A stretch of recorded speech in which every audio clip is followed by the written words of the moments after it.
Bom dia, a paz do Senhor a todos, sejam todos bem-vindos. Somos da Quarta Igreja Presbiteriana Renovada de Osasco, Família em Oração. Estamos estudando aqui a carta de Paulo aos Colossenses, e eu vou pedir aqui para a irmã Helena fazer uma oração para a gente estar iniciando hoje o nosso estudo. Irmã Helena. Amém.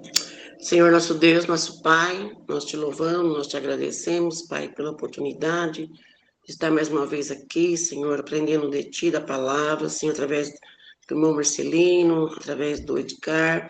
Muito obrigada, Senhor, que o Senhor tem dado, Senhor, sabedoria a eles, ó Pai. Muito obrigada, Jesus. Eu te peço, Senhor Jesus, por esta reunião, ó Pai, que nós possamos entender, que o Senhor venha na nossa mente, no nosso coração, e que nós possamos também agir, Senhor, aprender e agir, Senhor. Eu te peço, Senhor, que em nome de Jesus, Pai, como nós estamos orando aqui, eu peço pela Cláudia, pelo Joaquim que está para vir, Senhor, que seja na hora certa, Deus, abençoe a ela, Senhor. Eu te peço por todos nós, Pai, que nesse dia, Senhor, sejam todos abençoados, Pai. É em nome de Jesus que eu oro e te agradeço. Amém. Amém. Amém. Muito obrigado, irmã Helena. Então, vamos dar sequência aqui, né, no nosso estudo.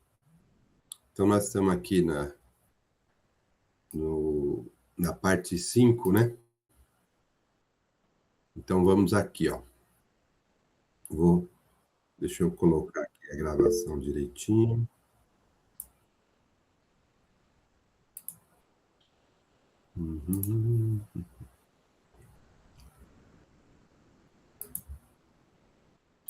Todos estão vendo aqui a apresentação?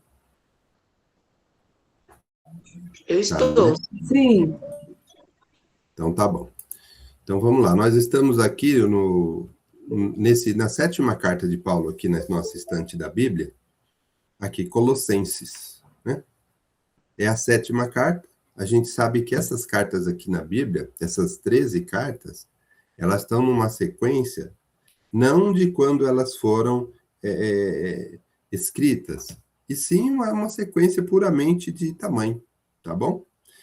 E quando a gente estuda cada uma delas, a gente fala sobre a época, o tempo em que cada uma foi escrita, né? Então, a gente tem aqui um slide que fala sobre isso. Então, sempre que a gente vai estudar um livro, a gente sempre não só lê, a gente faz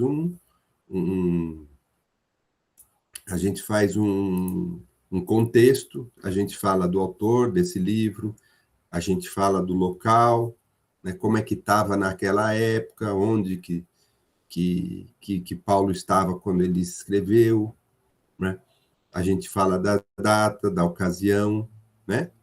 A gente fala um pouco de Colossos, a gente já falou um pouco da cidade lá de Colossos, da região, dos temas abordados pela carta, e depois a gente entra na leitura, né?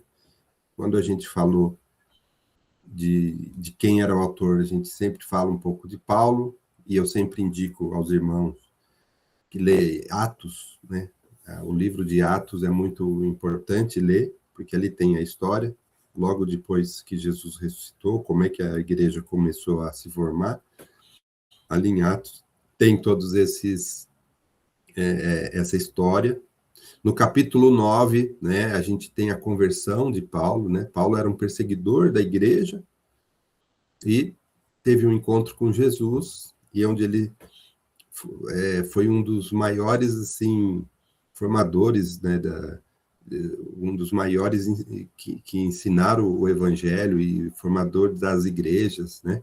A gente falou das missões dele, das 3 missões, das viagens missionárias, onde ele plantou igrejas, enfim.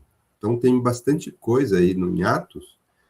A partir do capítulo 9, tem muita coisa sobre Paulo.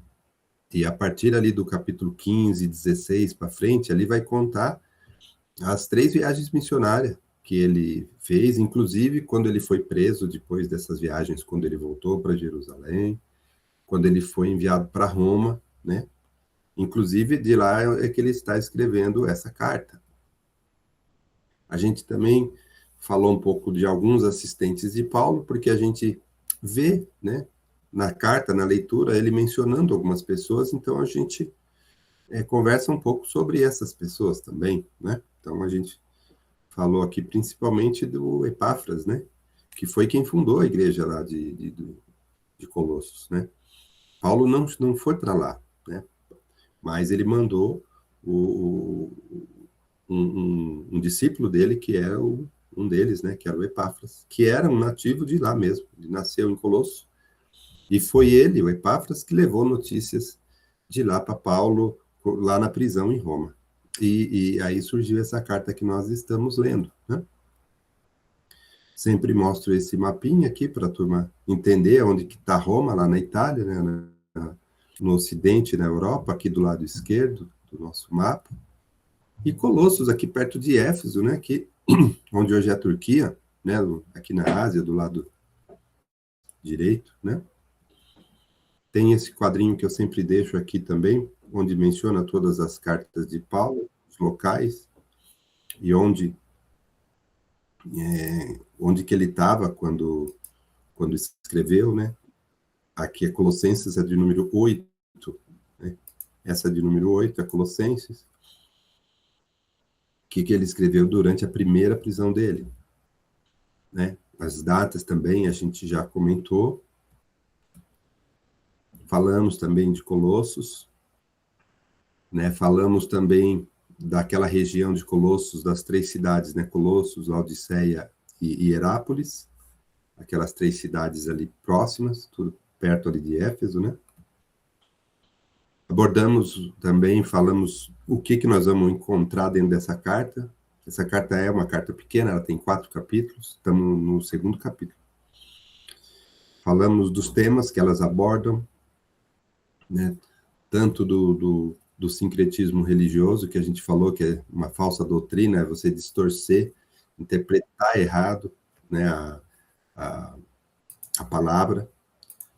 Também o legalismo judaico, nós estamos vendo isso no capítulo 2, um tema muito importante, né, onde não é a observância das regras e rituais da lei mosaica que o cristão é salvo, né? Paulo vem explicar, e a gente vai falar muito disso hoje, né, que ele coloca que não é você obedecer aquelas leis e fazer aquelas cerimônias é que vai te levar à salvação. O foco é Cristo. Ele também aborda a filosofia grega. Por quê? Porque naquela época tinha muitos filósofos, né? E grandes filósofos, né? Com bastante teoria, muitas coisas lá que o pessoal ia seguindo mesmo, né? O pessoal colocava certas filosofias e o pessoal seguia mesmo. E Paulo vem advertir contra isso também. E também contra o misticismo, né? A gente vai abordar isso também. Bom, e aí a gente começando a leitura, a gente já leu o capítulo 1, e agora a gente está lendo o capítulo 2, né? No capítulo 1, Paulo, ele agradece pelo progresso dos colossenses, né? Ele diz que o evangelho chegou lá e está produzindo fruto, então ele sempre agradece a Deus por isso, né, que eles estão crescendo, foram instruídos por Epáfras, né, que no versículo 7 ele fala, pois ele ora pelos colossenses para que eles continuem crescendo, gerem frutos, e frutifique, né, e persevere. Então, Paulo ora para que eles transbordem, né, do conhecimento do evangelho para levar para outras pessoas. O foco da oração de Paulo é essa. E aí, ainda no capítulo 1, ele fala de Cristo, que ele é o centro. Ele é o cabeça do corpo da igreja. Nós somos membros e ele é o cabeça. Então, e o foco é Cristo. Então, ele começa a falar de Cristo no capítulo 1. E aí também dá a missão dele, que é o quê?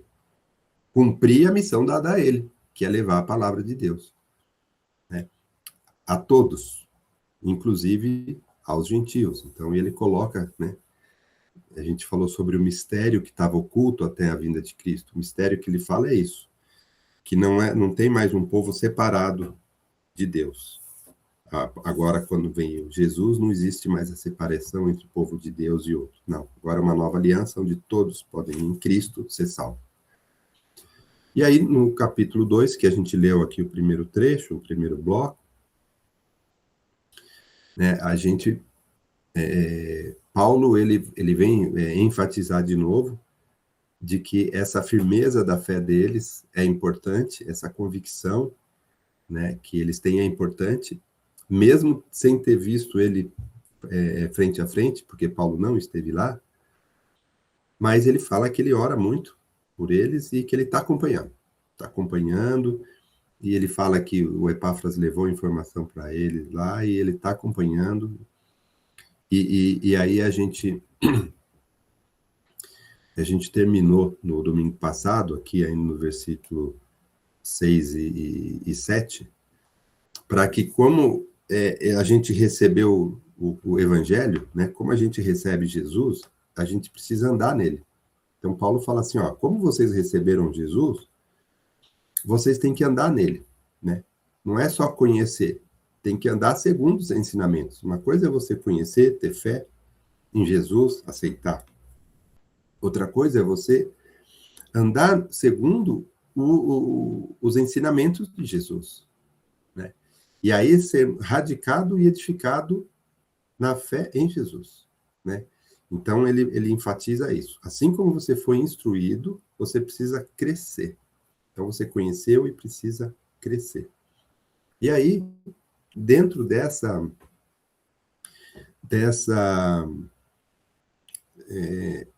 convicção, dessa fé em Jesus, aí a gente precisa o quê? Ter cuidados. Aí Paulo vem nesse próximo bloco, nós vamos ler outro. Nós temos que ter alguns cuidados para seguir essa nossa fé, para seguir os ensinamentos e para transbordar, para levar para outro. Que cuidados que nós temos que ter para levar o evangelho correto para as pessoas? Então, esse bloquinho que nós vamos ler agora, do versículo 8 até o 15, né, vai falar muito sobre isso. Tá? Então, eu vou ler aqui com vocês, e aí a gente vai comentar esse texto aqui, desde o 8 até o 15. Antes de eu ler aqui, então, esse bloco aqui do capítulo 2, alguém quer falar alguma coisa? Com comentário? Edgar?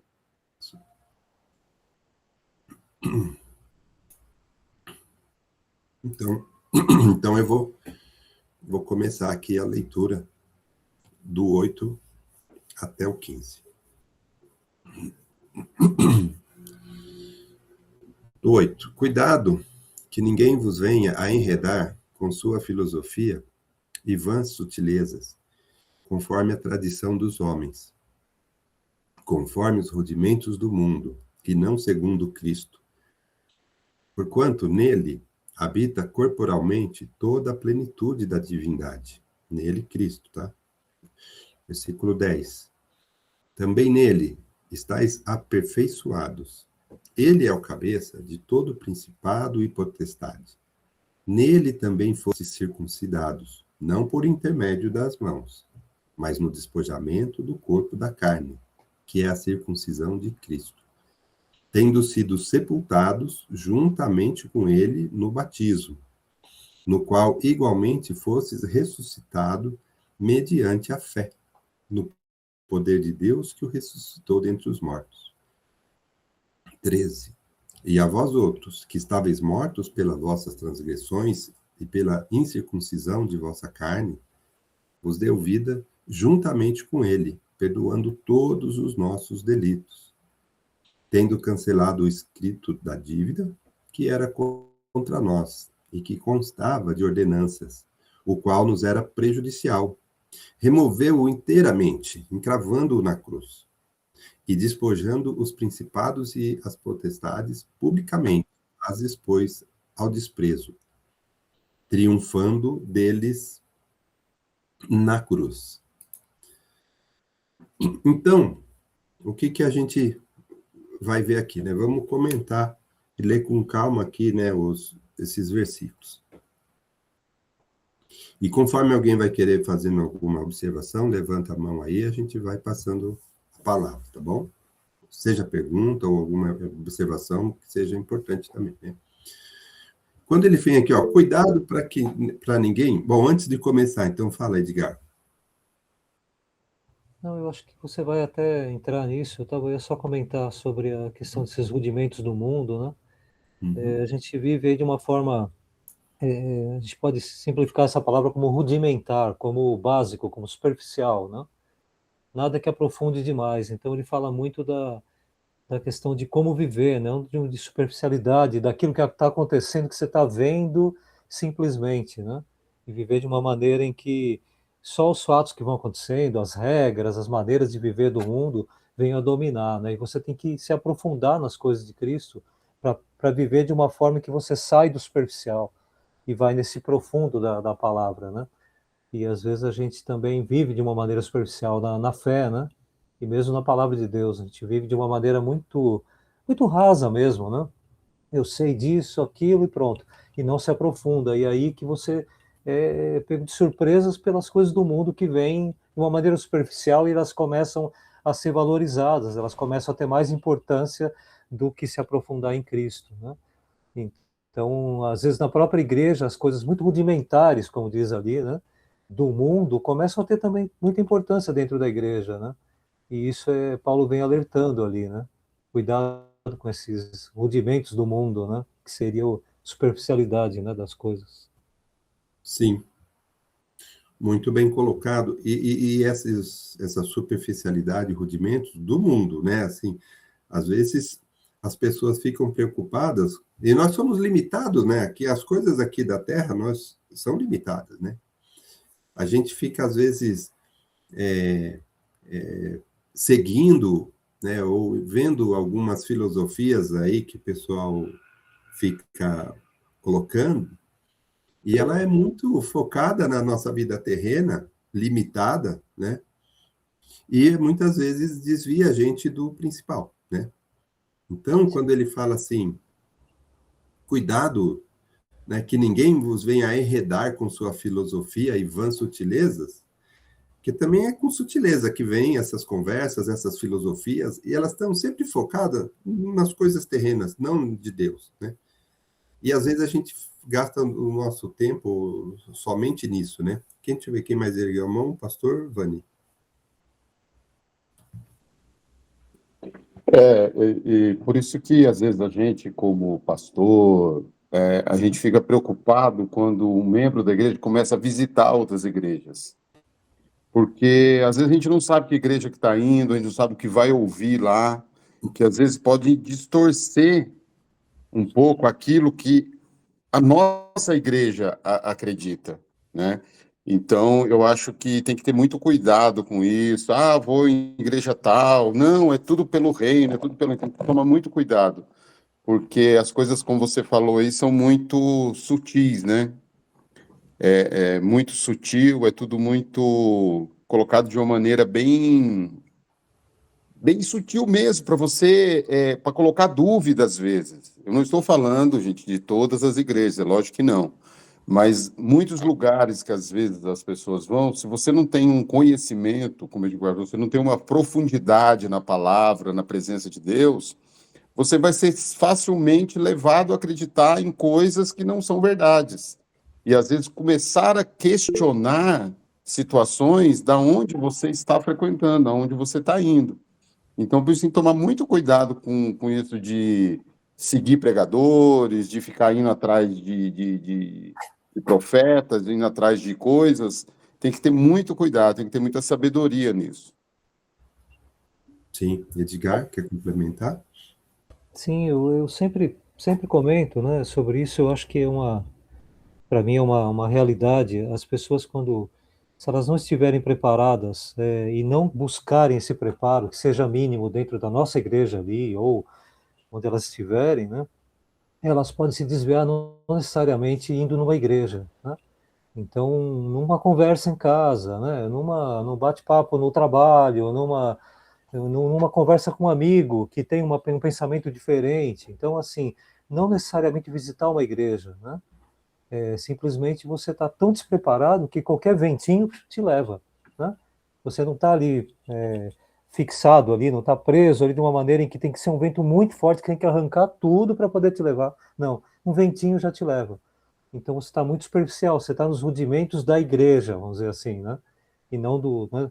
Ah, não estou no mundo, tá, mas dentro da igreja você está de forma superficial. Então facilmente você é levado por uma doutrina, né, por uma tradição, por alguma coisa que te leve distante de Deus. Então, às vezes, visitar a igreja, ou visitar um parente, ou visitar um amigo, ou simplesmente estar perto de alguém que conversa alguma coisa, sabe? Ou assistir um programa de TV, um filme, né? Então, isso tudo pode te levar. Então, não necessariamente você visitar uma nova igreja, e sim também, né? Também você estar perto de alguém que frequenta uma outra denominação, né? Outra religião até, né? Então isso é sempre perigoso. Mas isso é questão mesmo de você sentir essa necessidade de se fortalecer. Ler, ouvir, estudar, conversar com gente que está mais firmada para também pegar embalo e seguir em frente. Ande junto com os bons, né? No sentido bom, no sentido da... Né? E aí você vai se transformar numa pessoa, né, também melhor, né? E isso é uma necessidade cristã, deveria ser, né? Nem sempre, Verdade. né?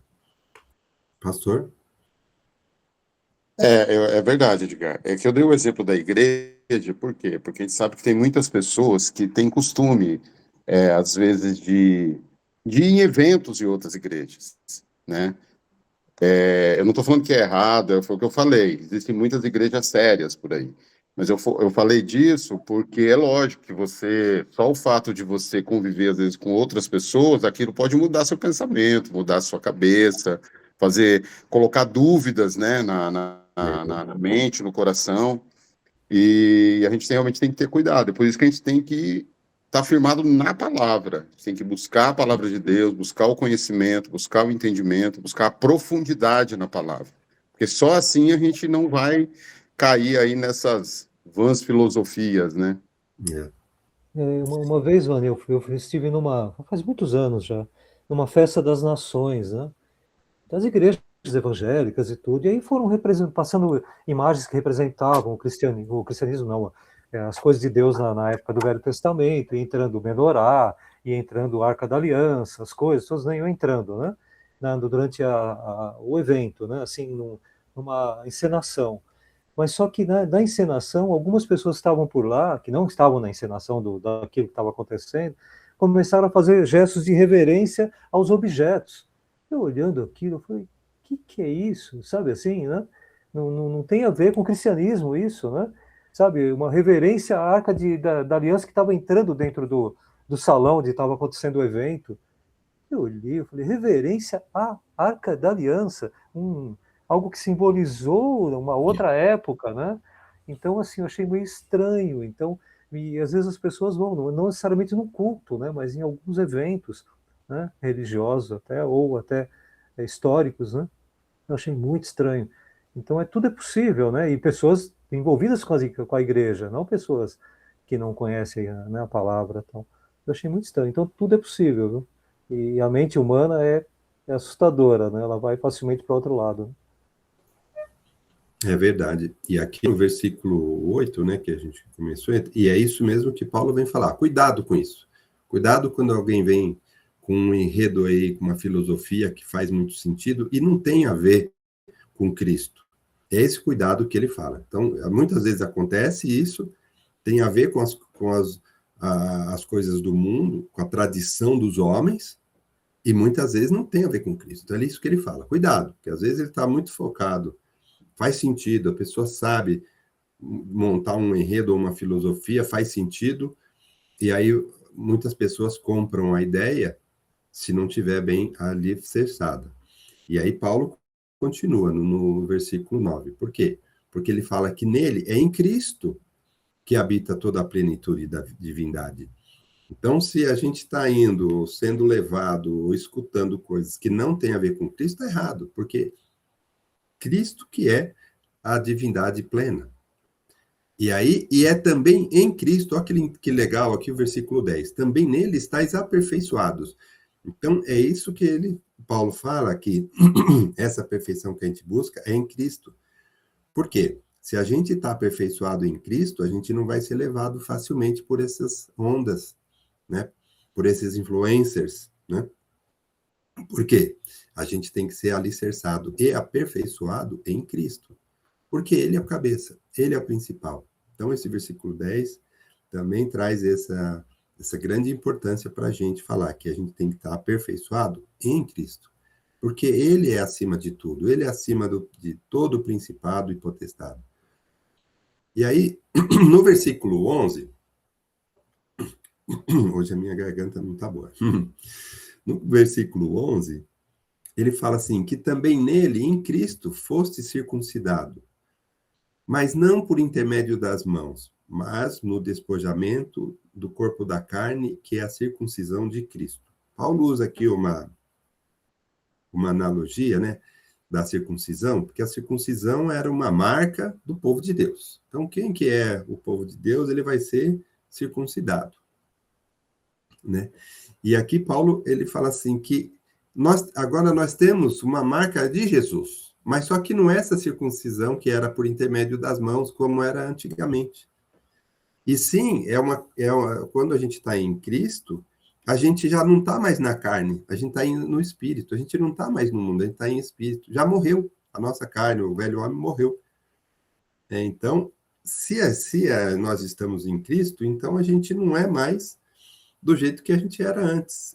Morreu o velho homem, nasce um novo homem. E nós estamos em Cristo, a gente não tem mais uma marca física, e sim uma marca espiritual.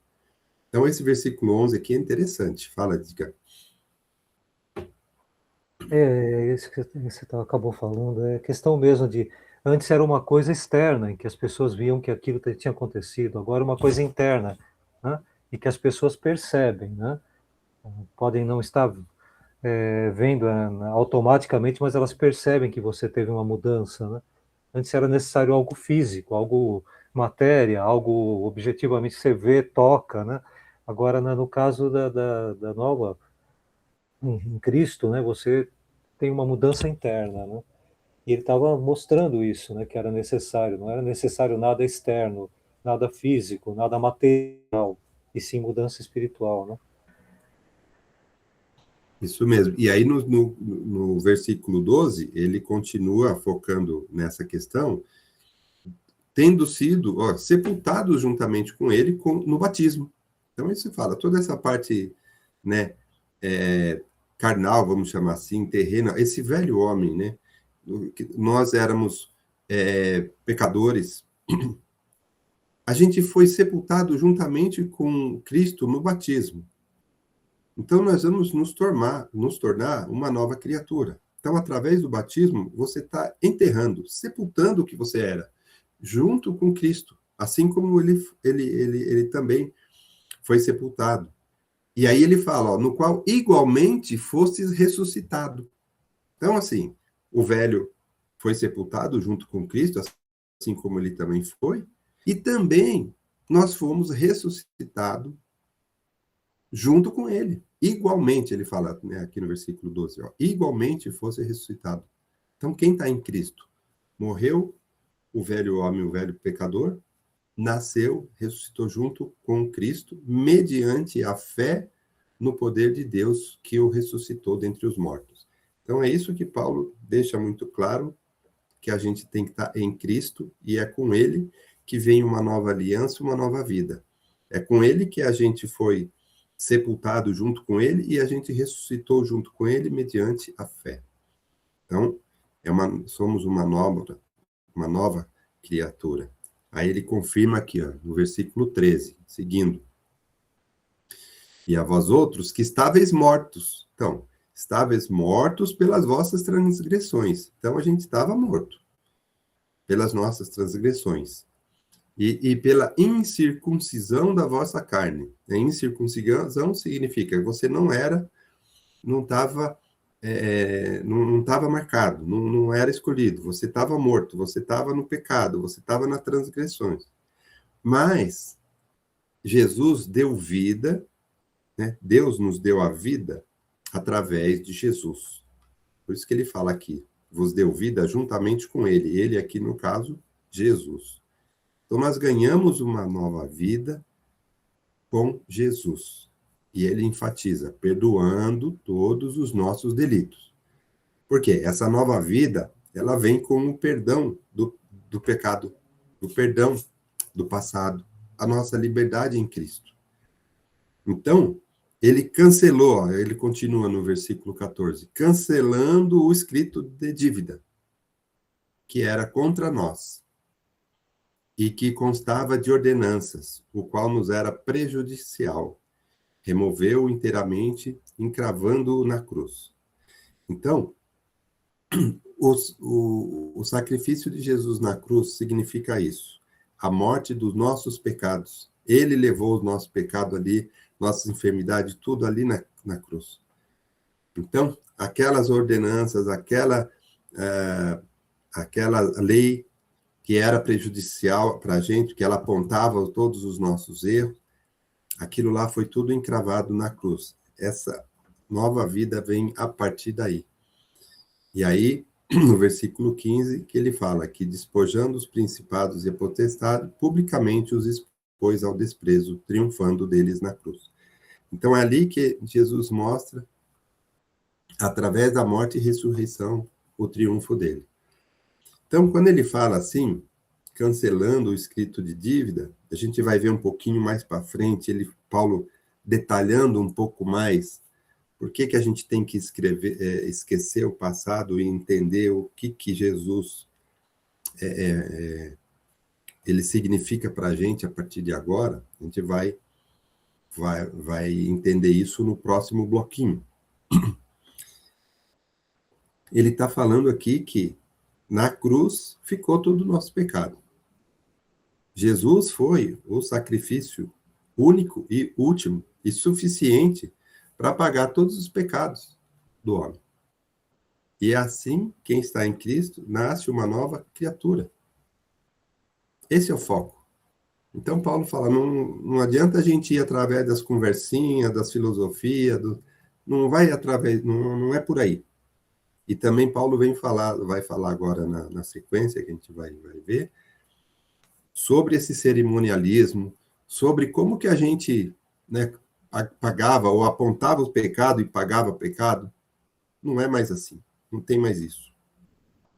E é isso que Paulo vem enfatizar, para que a gente não continue naquela vida. Porque senão não tem sentido Jesus ter vindo, se a pessoa vai continuar do jeito que era. Aí não tem muito sentido Jesus estar vindo. Né? É isso que Paulo coloca nos ensinamentos, não só nessa carta, né? Todas as outras que a gente já leu aqui. A gente já estudou. Bom, então, agora a gente vai ler o próximo bloco aqui, que fala sobre essa questão. Alguém quer colocar alguma coisa antes aqui desse bloco? E a gente já vai... Marcelino, a gente tem ali você vê nesse bloco todo, Paulo explicando para aquele povo que tinha uma formação muito forte da cultura grega, né? E eles tinham muito aquela coisa do culto ao belo, ao corpo, a tudo aquilo que é, né? Que é bonito, que é vistoso, como diria o pessoal antigo, né? Então ele vem muito disso, né? As vãs filosofias estavam falando muito né, questão do mente sana, incorpore insano, tal, aquela coisa, e tinha muita coisa, muita filosofia ligada à cultura do corpo, né? Do belo, né? E da mente sã, no sentido de mente pensante, filosófica, que senta num canto e começa a escrever lá coisas filosóficas dos seres humanos, né? Do homem, né? Buscando a inteligência humana, né? Então Paulo percebia que isso acontecia naquela região, não necessariamente por ter visitado, mas pelas informações, pelo conhecimento que ele tinha da cultura, né? Então ele veio ali nessa parte toda falando totalmente o foco dele ali naquilo que estava acontecendo, que era o culto ao belo, né? Ao visual, né? E o que também penetrava dentro da igreja, porque hoje, se não for bonito no sentido de bem feito só, talvez não tenha tanto valor, né? Às vezes uma coisa singela, simples, tem tanto valor quanto uma bela pregação, uma pregação simples e objetiva, falando de Cristo, às vezes vale muito, né? Tanto quanto uma bela pregação, toda calcada em Bíblia, que a pessoa fala 500 textos bíblicos, às vezes não dá muito entendimento, mas às vezes uma coisa muito simples, vinda de Deus ali, tem, né, valor, então a gente tem que saber separar isso, né, e não valorizar tanto aquela pessoa que fala muito bem, e às vezes o outro não fala tão bem, mas passa a mensagem de uma forma correta, né. Então ele veio dando um alerta ali, né, para aquele povo específico da época, né. Sim. E aí, na sequência, ele vem falar sobre o cerimonialismo, né? Que ele fala que são sombra de coisas futuras, né? Serviu para uma coisa, né? Tinham para o seu propósito, mas agora em Cristo existe uma nova aliança. Vamos ler aqui, vamos conversar. Esse bloquinho do 16 até o 19, que Paulo fala sobre isso. Então vamos lá. Que ele já falou para a gente ter cuidado com essas conversinhas, com essas filosofias que são terrenas, né? Fique esperto, tome cuidado. E aqui no versículo 16 ele fala assim, ó, vou ler.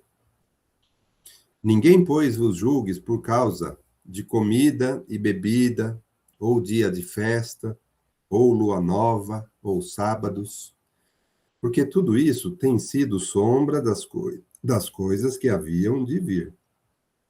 Porém, o corpo é de Cristo.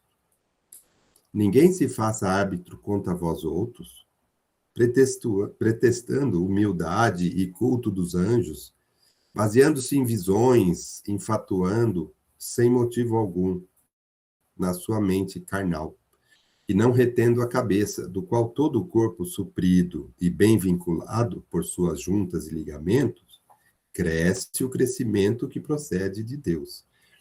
Nossa, esse trechinho aqui é muito, muito bom. E a gente vai ter que conversar bem sobre isso. Por quê? Porque ele está falando assim, ó, já no 16, que ninguém vos julgue por causa de comida, bebida, dia de festa, ou lua nova, ou sábado. Então ele está falando do quê?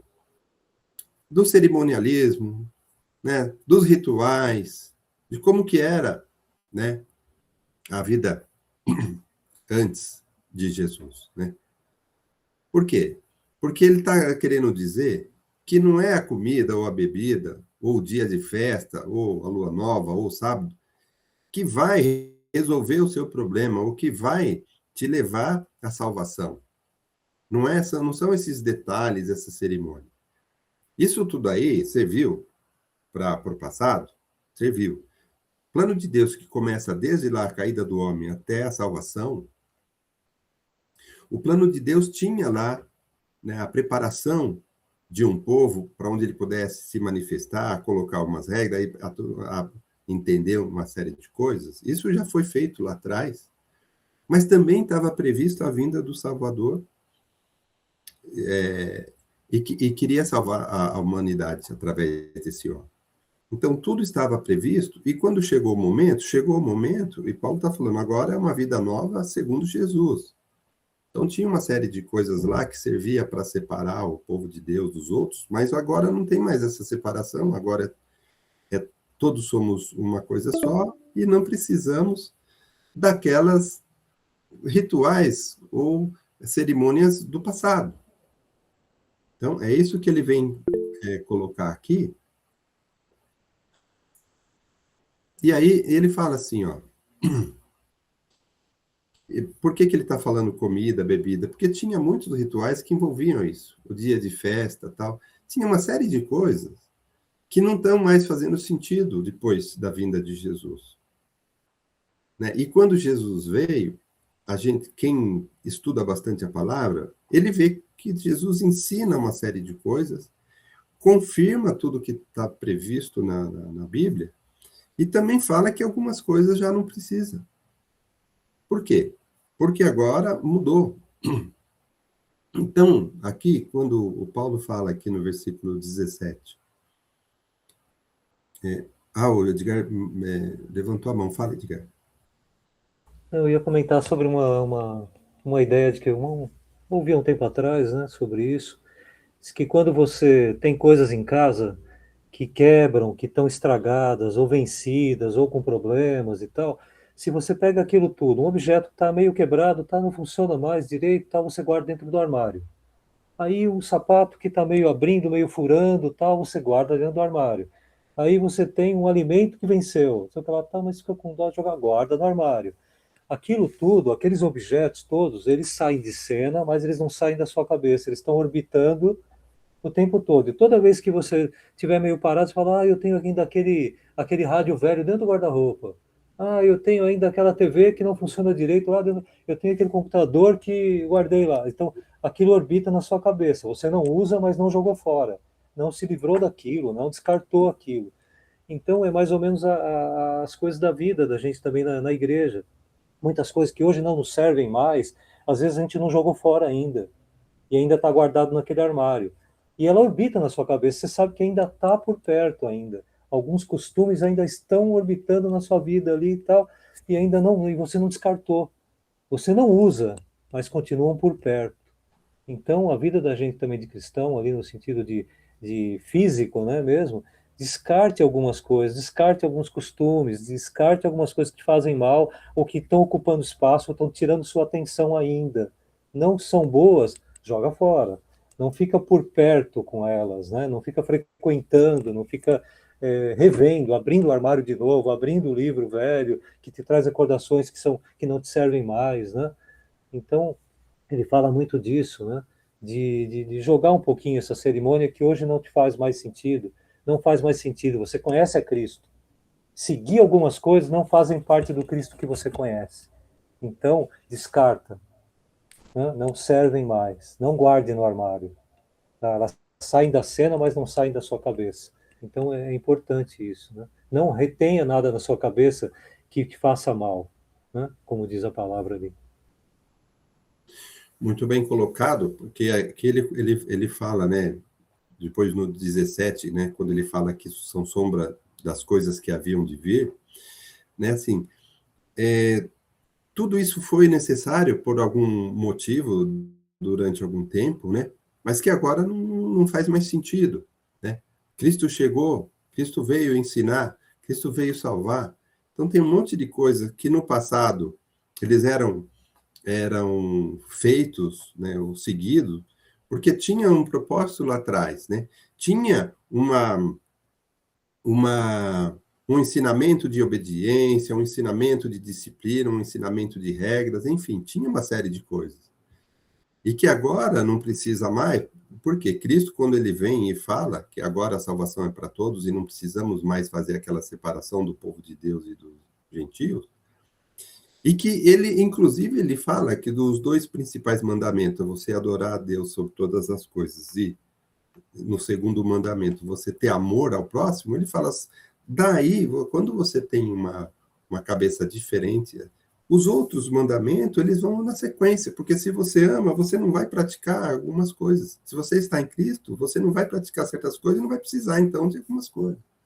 E mais para frente até ele fala, tem rituais que não fazem mais necessário para a remoção de pecado, porque Cristo já venceu o pecado. Então, como é que você vai, né, fazer determinadas coisas quando você pratica um pecado para se livrar? Porque não é mais assim, né? Mas ele vai explicar mais isso, um pouco mais.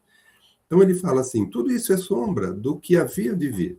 Então, tinha um propósito na época, porque agora o corpo é de Cristo, agora a igreja, né? O corpo de Cristo é a igreja, são os membros bem conectados, né? Vamos chamar assim, que ele vai falar sobre isso, né?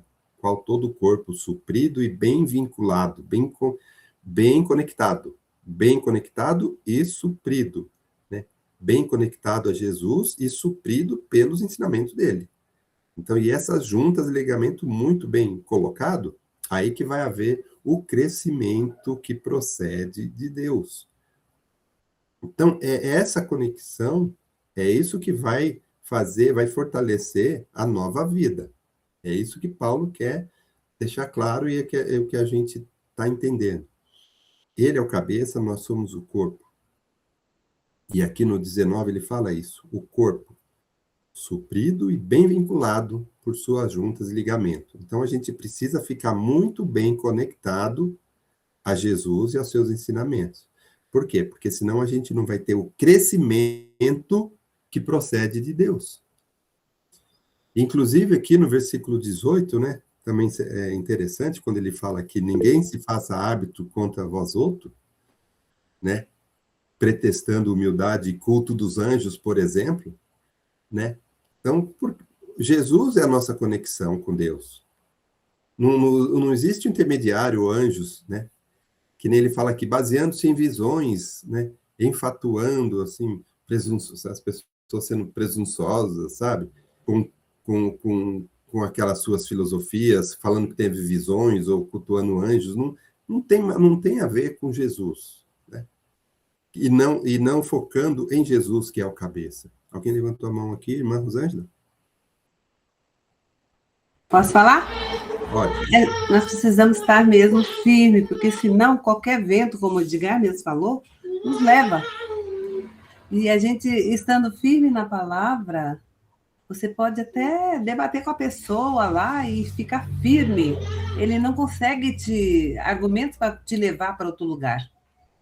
Então, é por isso que o estudo é muito importante para que possamos estar nessa firmeza de Deus mesmo.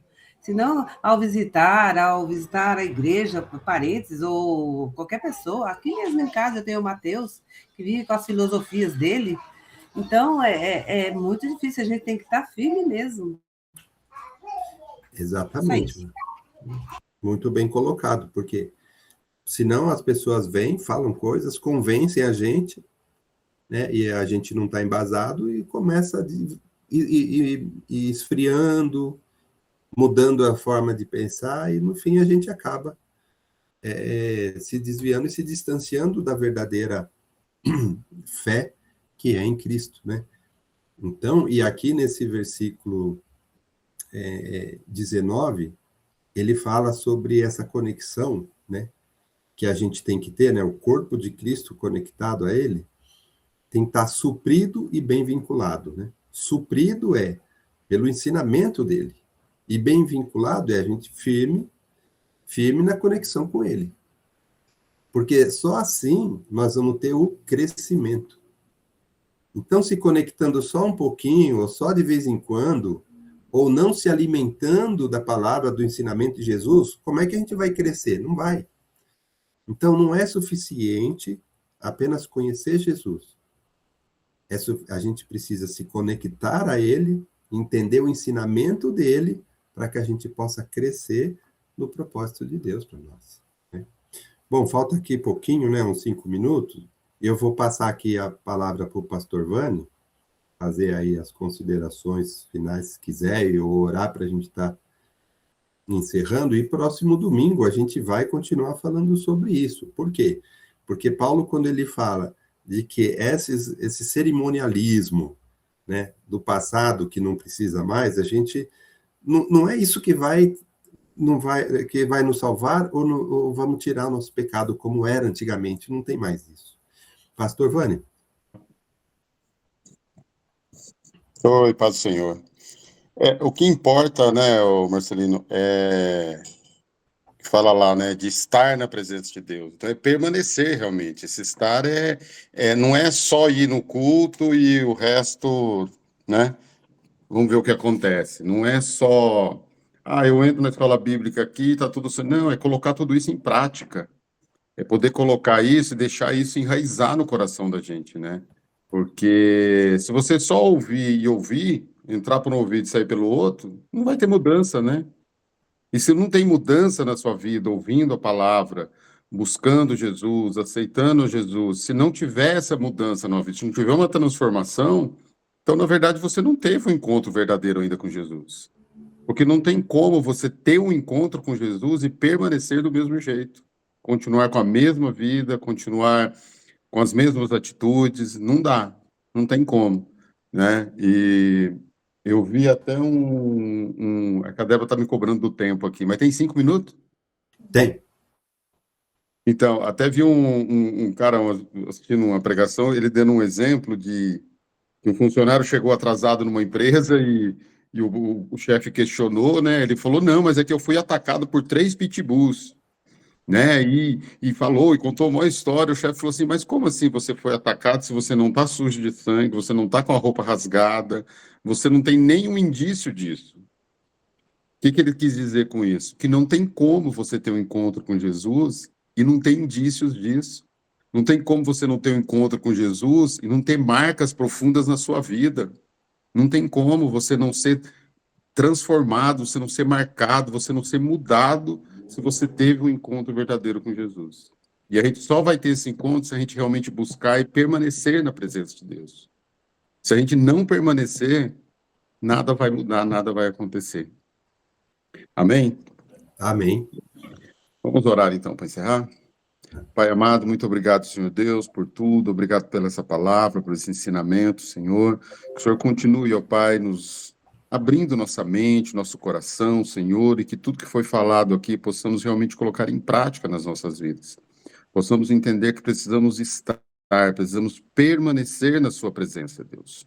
Peço, Senhor Deus, também pelo culto dessa noite, que o Senhor venha trazer as pessoas, ó Pai, que precisam ouvir a Tua palavra, ó Pai.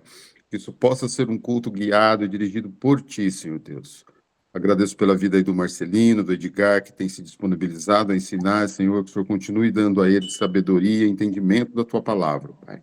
Abençoe, seja conosco, ó Pai, no restante desse dia, até na hora do nosso culto, ó Pai. Em nome de Jesus, amém. Amém. Deus abençoe. Até a noite, gente. Deus abençoe. Deus abençoe a todos.